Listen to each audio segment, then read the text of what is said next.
Hey, welcome back to the Gentleman Grochowski Show. My next guest is an award winning writer, author, photojournalist, entertainment journalist, editor, publicist, and now an author. Let's welcome Nicoletta Morales to the program. How are you, Nicoletta?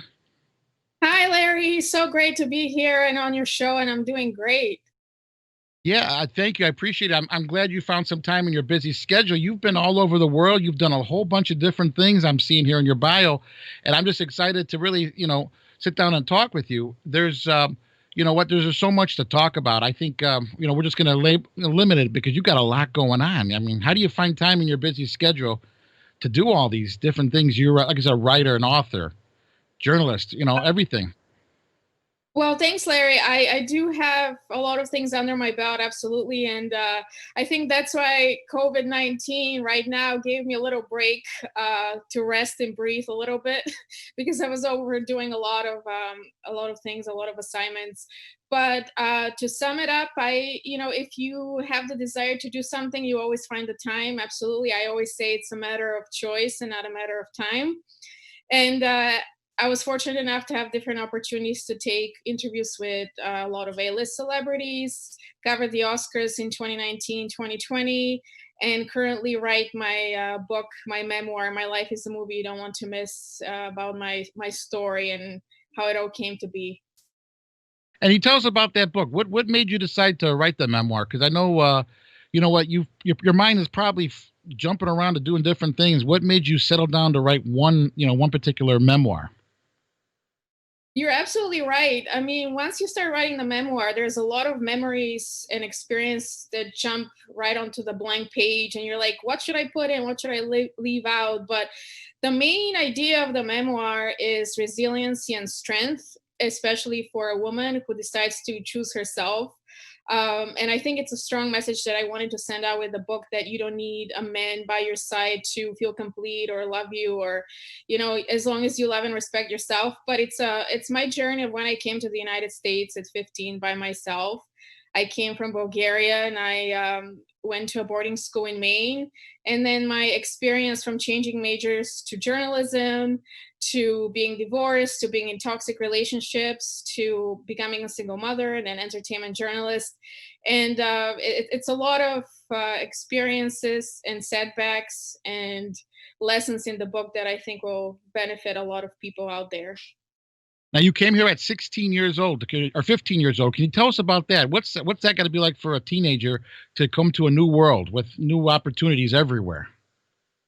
Well, I have to tell you, Larry, it was very exciting when I came at 15. It's just that later during the years, when reality set in, experiences started to change. But I came at 15 because at the time I was suffering from anorexia. I was a dancer, and it was a matter of life and death. And I was bullied at high school as well. And so an opportunity came where I was accepted at a boarding school in Freiburg Academy in Maine. And I had no idea that it was going to turn my life around. And so I made the choice, and my parents made the choice to send me to the school. And so I did it, and it helped me, and it turned my life around. Absolutely. It was meant to be, I would say.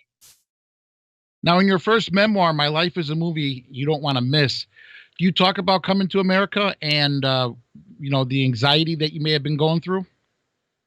So in the book, I'm talking about my experience before I came to America and what prompted me to come here, how it happened to be, and then also when I came here, the anxiety, how I overcame anorexia, and then a little bit further in the book, there's also about changing career choices because I wanted to be a doctor initially, and that was not for me, and how I changed the career, overcoming depression, as well as my divorce, my marriage story, a little bit of other relationship stories. So it's a little bit like a romance novel that doesn't end with the prince at the end. It ends with the woman saving herself at the end. So it's a little bit different ending than the other Hollywood stories you see. Well, the thing is, you got to be happy with yourself. That's the thing a lot of people run into, that they're not happy with themselves. And then I think you figured out how to be happy. You're happy with yourself. Absolutely. There's a lot of women out there that choose to stay in wrong relationships, and they just stay because they don't want to leave. They're afraid of being alone or for whatever reason. And in my book, you can definitely see examples of similar relationships I was in, and why I decided to leave, and how much better it is on the other side when you choose to love yourself. And it's easy as it seems. Self-love is not an easy thing, and it took me 35 years to understand the meaning of what that is. So you could definitely read that in the book, as well as my journey in becoming an entertainment journalist and some of the celebrities that I've interviewed along the way. So I came from a small town in Bulgaria all the way up to the Oscars and the stars in 2019 and 2020. And the hard work that I put in, it wasn't given to me. I had to fight for it, and make it through hustle and resilience. Now, was there a turning point in your life where you just decided, I'm going to do it this way and the heck with everything else? Yes, there was absolutely a turning point in my life, and that was when I was in college and I was accepted to study biology and pre-med, and I decided to say, F it, I'm just gonna leave. And I left college and I went back to Bulgaria for a year, and I had to find myself and see what I wanted to do next. And so journalism kind of found me because I transferred to a different college that I had a journalism major in it. And so that was a huge turning point in my life because it started my journalism career journey, and it ended the wrong profession I was going to go into if I didn't make that leap of faith. Now, yeah, when you doing your photojournalism, did you find yourself really getting into um, the part, we'll just say, because you control the narrative when you're taking pictures, right? And you can control, how you want the picture to come out, right? Absolutely. I mean, you have that vision in your mind, and then when you see the picture, it's almost like a painting that you're looking at and you're trying to present it to the rest of the world. But when you do photojournalism, you're trying to tell a story at the same time. And so I've taken pictures in South Africa when I did my journalism internship at Nose Week, and I've done pictures here in America as well for the Daily Herald and for Extra newspaper where I was a managing editor. And in 2014, President Obama came to visit, had a visit with the mayor back then, Rahm Emanuel, and he came on Air Force One. And I was the only woman journalist at the time, with a few other photojournalists taking the picture. And you're always waiting for that, awesome shot. Or when in 2020, actually this year, when I was at the Sundance Film Festival, had to wait in the cold for 3 years for 3 hours, excuse me, for Taylor Swift to come by and wave at me for a second and snap that shot in that particular second, or I would have missed it. Can you tell us briefly what it's like to be on Air Force One? Because that's got to be an excitement and thrill in itself, right? It's an airplane, but just what it represents. I've never been on Air Force One. I just took the picture outside of it when the president was coming down. But just being close enough to the airplane was a great feeling, very powerful and amazing feeling when President Obama was the president back in the day. Right, and it's what it represents. It's, like I said, it's just an airplane, but it represents all over the world. People know what that plane represents, right? Absolutely, absolutely, yes. And you've got a pageant, a beauty pageant coming up this later this month. Can you tell us about that? Yeah, so in 2019, I decided to get involved with beauty pageants, and I won the title of Miss Infinity Chicago, and later on Miss Infinity Illinois 2020. And so this year, I'm also competing in another pageant as Miss Elegance Illinois Midwest Cook County Woman 2020 for the Miss Elegance pageant that's taking place August 15 live for the national title. So we'll see how that goes, but I definitely try to be involved in as many platforms as I can. And it's just exciting. It's just, awesome to experience new things. In addition to all this you're doing, you do a blog, and you're Yeah. also in a Amazon Prime television program, right? Yeah, so I have an entertainment blog called nicolettamorales.blogspot.com.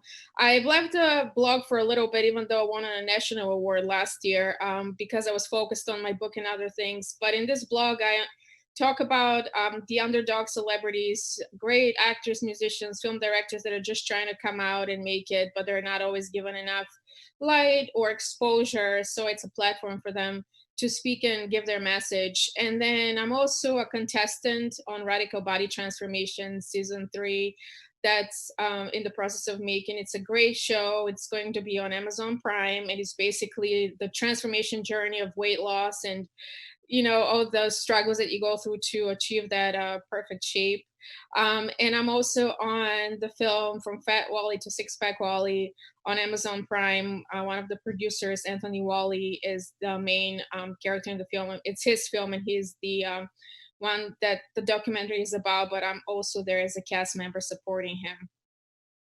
Well, Nicoletta Morales, thank you so much for stopping by the program. Hopefully you can stop by again sometime and talk about more what you're doing, because there's just so much to choose from. There's your journey.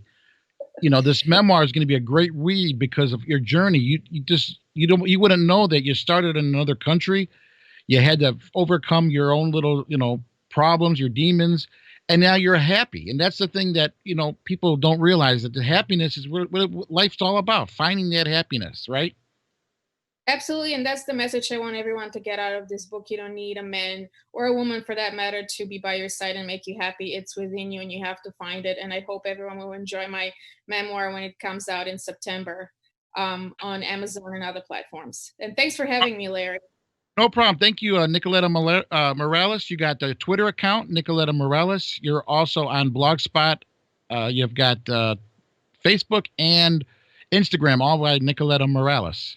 So, yes, and if anything else you can find out, you can also go to TVHams.com, which is the official website of the Gentleman Grochowski Show. Everything that. We'll be back after this. Don't go away.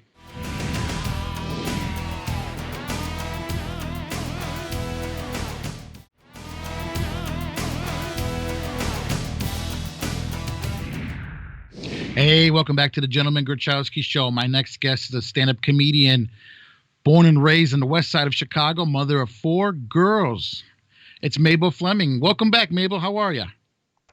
Hi, how are you? I'm back.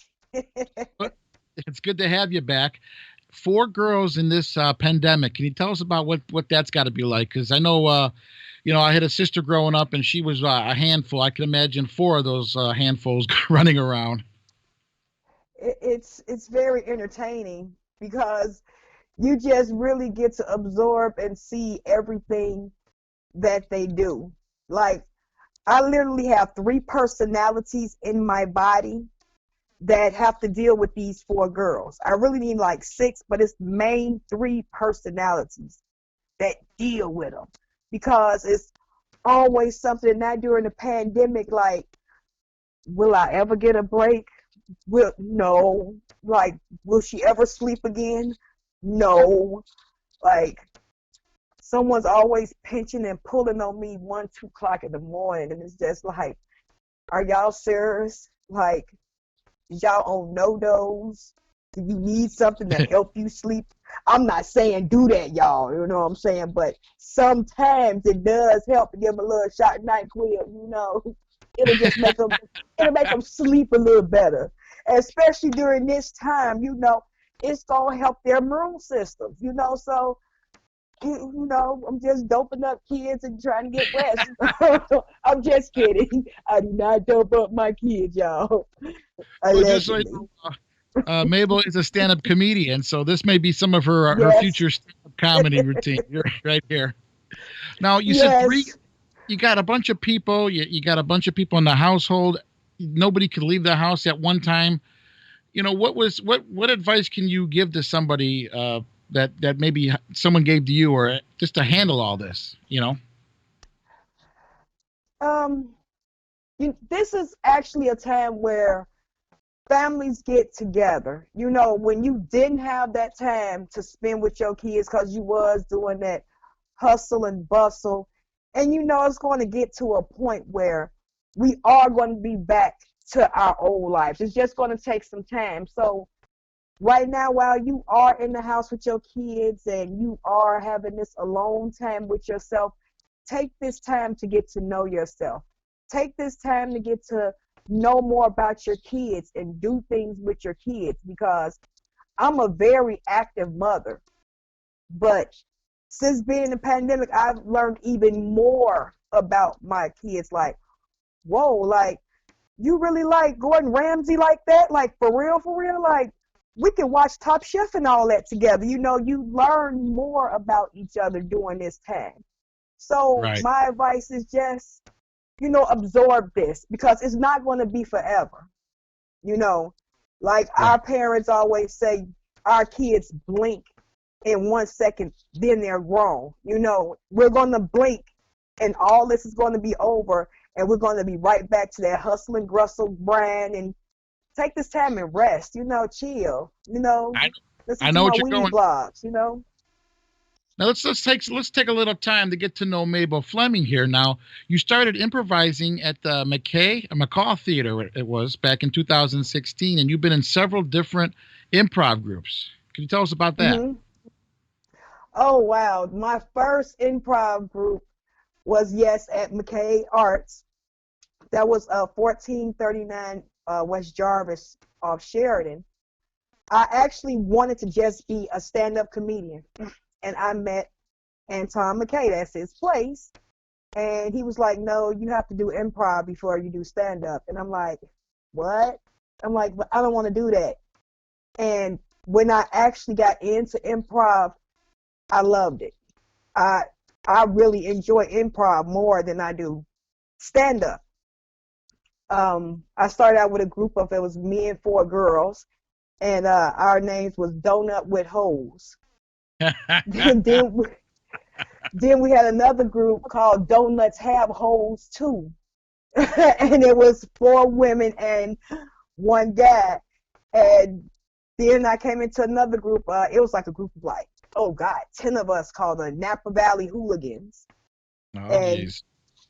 oh my God, we had so much fun. Then the active improv group that I'm in right now is called the Tropical Penguins.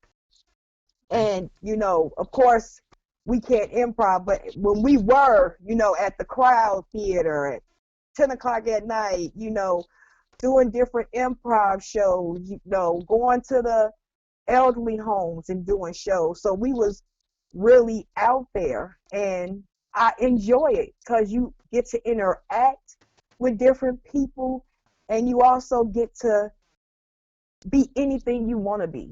You know, improv is anything where your imagination can go. That's legal, you know. Exa- So, Tell us a second about the 10-minute play festival. oh yes, it was a 10-minute play festival that was held every year at McKay Arts. I was in there, was it 2 years in a row? I believe the first one I was in was called Mama. It was written by Matt Baer, who is also an improver with me with Tropical Penguins. He wrote it, and myself and Jasmine Randall acted in it. And it was a play about a mother and daughter that had a strained relationship because the mother's son had died. Of course, I played the mother because I have that mother spirit. There you And, go. you know, I'm fine with that. And after we did that, it was such an awesome success that actually Jasmine Randall produced a whole full-length play, and I actually acted in that. So it was really a cool opportunity. And that play was called It's Okay to Say Goodbye, correct? Yeah, yes, by Yeah. Jasmine Randall. Now And now she's these also days, produced a few things. okay. Well, these days you're doing the Mayday Mayhem podcast. Can you tell us about that? And it's on several platforms, right? Yes, including Spotify. I go through Anchor FM, and I literally have my own podcast. And on the podcast, I talk about everyday things from, you know, depression that, you know, people don't want to talk about till, you know, we talking about marriage boot camp, celebrity stars, you know. It's a podcast where it's a wide variety of topics and subjects, and we have interviewed a few people, and I just got it started, and it's going to continue to go on. I'm trying to Exactly. make It's something something. out of it and also educate people. Yeah, that's what people don't realize is that it's a good platform to even get to know yourself sometimes when you're doing these podcasts, because you're so used to just watching, and then you become the content of the podcast. Is that what you discovered? You discovered anything different about yourself? Maybe have you learned anything about yourself? I learned that my imagination is really wild, and I learned that, I've always been a little bookworm or whatever, but I've learned that I really absorb and I really like to learn. Like, I'm into conspiracy theories. Like, I'm into that questioning. Like, why ain't nobody else question this? I sometimes like to go against that grain, but I learned that I'm very absorbent to all information, and it's actually helping me build my platform more, because now I have more subject to talk about and I can engage with more people. And what are some of your favorite topics that you've been going over on your podcast here? Oh my goodness, Mandela effects. I am totally Mandela affected. Mandela effects are pretty much, it's a conspiracy that we're like living in a allegedly parallel universe. Like, some people remember things that other people don't remember. And it all started with Nelson Mandela. Like, I personally remember him dying in jail in the 90s because my grandmother was alive. So that's how I know I remember this. I remember watching this on television. And now during our time, that didn't happen. He was not in jail. He was released. He died at home. And it's like, whoa, that's not what I remember. Like, another Mandela effect, Star Wars. Everyone's seen Star Wars, right? I've seen it, yeah. What does Darth Vader say to Luke Skywalker after he done cut off his little arm? He got that little nub and he hanging on the edge. What did he say to him? I am your father. He said, what? No, what? Oh my God. You're affected, Lord. No? In my time, everyone knows it as Luke, I am your father. It's even been so many spoofs on it, and even documented that he said, Luke, I am your father. But see, I you don't like saying remember people's first names, okay? I'm sorry. It's the same thing. Okay, you remember a Kit Kat bar. Is it a little slit in between Kit and Kat? Is it a slit? Is it a little dash in between Kit and Kat? Yeah, hyphen, right? Hyphen. I remember a hyphen, but if you look up a Kit Kat bar, that hyphen is gone, man. What happened to the hyphen? Look it up. I'm gonna check this real. out. And these are some of the things that Mayday Mayhem that you talk about on your podcast, MaydayMayhem.com. Yeah. Right? Yeah, and like I said, yes, MaydayMayhem.com, or you can catch me at Anchor FM, Mayday Mayhem Podcast. But I also talk about more serious issues, like I said, like depression. Like, as we all seen, Kanye West has went through his manic stage, and I feel for him because I know how it is dealing with certain people with mental illness. Me being depressed myself, and I'm not afraid to say it. And some people don't want to talk about it. They're too scared. And at this point in time, especially everyone being isolated, these are subjects that people need to really, talk about, right. To make them feel like they're not alone. Because you can have there's always somewhere that people can turn if they're feeling helpless out there. That's the good thing about what's going on. Exactly. And there's so many people that they don't understand, or they feel that they're alone, and it's like, no, you're not alone. Especially being isolated. We are human beings. We thrive off of interaction with each other. That's how we thrive and grow. And when you don't have that, people get lonely. Like I said, you can be in a room full of people, a house full of people, and still feel lonely or still feel by yourself. So, it's more to educate and let people know that you're not alone, Exactly. All right, we're sitting here with Mabel Fleming, And her website is Mayday Mayhem. And from there, you can find out information about the podcast that you've going on here. It's also on Spotify and Anchor FM, amongst other platforms. And let's give a quick shout out to Flabby Hoffman. You worked on a show sometimes when in the past. He's got a little show, a little showcase going on. Can you tell us about that? Oh, yes. He has the Flabby Hoffman Exploratorium. That's at 2800 North Milwaukee.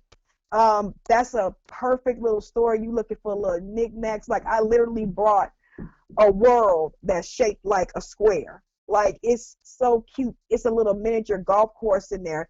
He has a podcast studio in there. There's live music in there. And you get to see and talk to him. And everyone that knows Flabby knows he's a cool guy. Yeah, and you can go there and pick your next prop. Or when you go on his show, he usually gives you a little token from being on his show. You can go pick your next one, right? Yes, because he's actually in his store, and like I said, he still has his show that premieres on Q4 Radio from 1 to 4:30 every Saturday. All right. Thank you very much for stopping by. This is Mabel Fleming.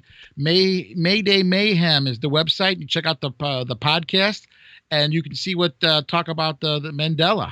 Sound good? Yes, sound good. Or any other conspiracies y'all want to hear. I dive deep. There you go. All right. Thank you, Mabel. This is the Gentleman Grochowski Show. We'll be back after this. Don't go away. Look who we got here. Long time no see, my friend Partee. How you doing, buddy? Oh, the governor. Partee is doing good. You're looking really good there. I love the shirt. You know what?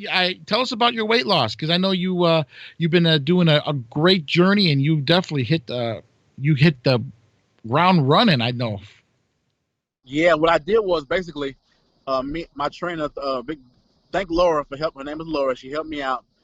She basically got me on the no carbs, no sugar diet. And what that is basically is all the stuff that I love, that my mouth loves to eat. Unfortunately, goodbye.